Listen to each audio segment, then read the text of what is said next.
segment of Michael Savage.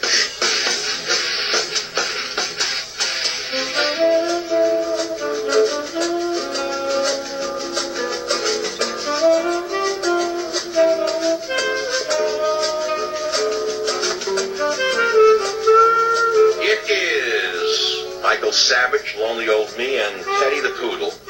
All 11 pounds of shivering here in the studio, even it's a hot summer day, because I gave him a shower today, and I didn't wipe him properly. So he wants to go out in the sun. Unfortunately, Dad has to work a couple of more hours.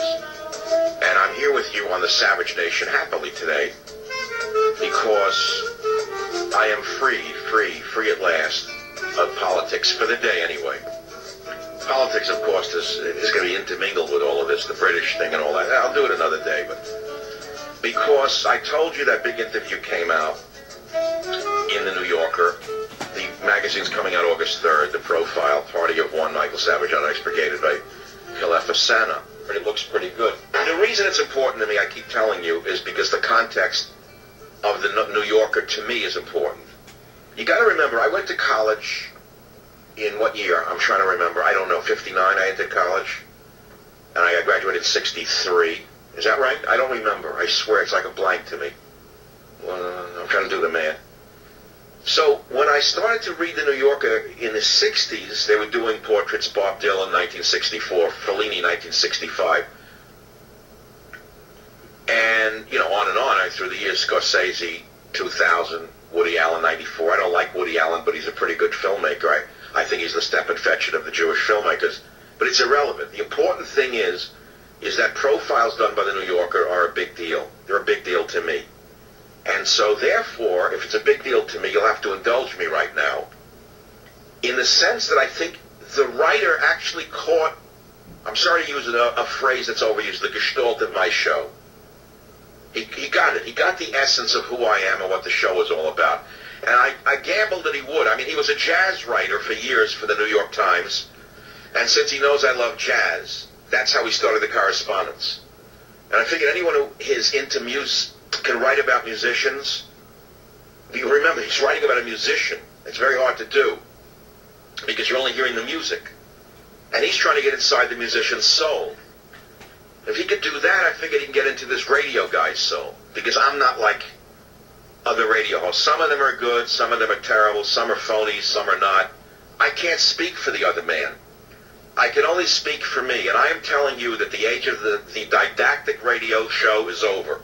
I am telling you as I stand here, the day of I'm a conservative and here's what it is, or I'm a liberal and I wear a tie now, is over. No one wants to hear it anymore. Everyone's heard everything you could ever say in that format. It's over. It's dead.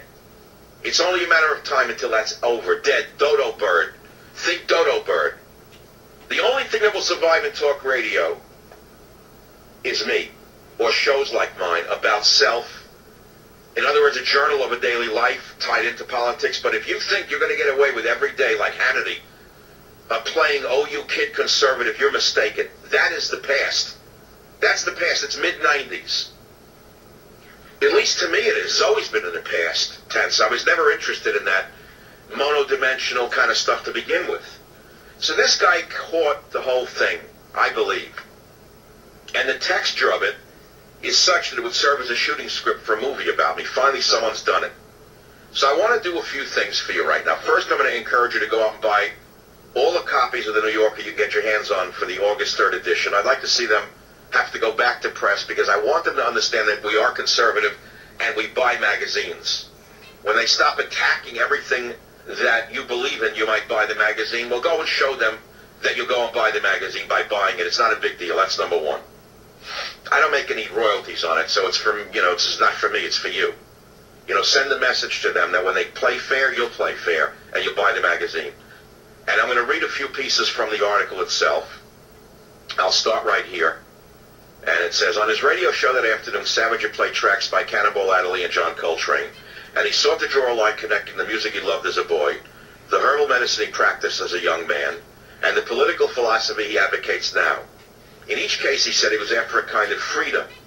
And he said it was the big government liberals who had abandoned freedom and, in a broader sense, abandoned him. But successful rabble-rousing requires a certain kind of optimism, a belief that, Sooner or later, your compatriots will come to their senses. And part of what makes his radio show so engrossing is its undercurrent of pessimism. Savage never quite seems able to convince himself that the forces of righteousness will prevail. Indeed, he often gives voice to a sneaking suspicion that it doesn't much matter. Sitting on his deck, he cheerfully admitted as much, quote, "I watch shows where they're digging up a mummy from 4,000 years ago, bothering a tomb," he said. "That person shaved, brushed his teeth with a stick, took a you-know-what, had sex, whatever, and now what?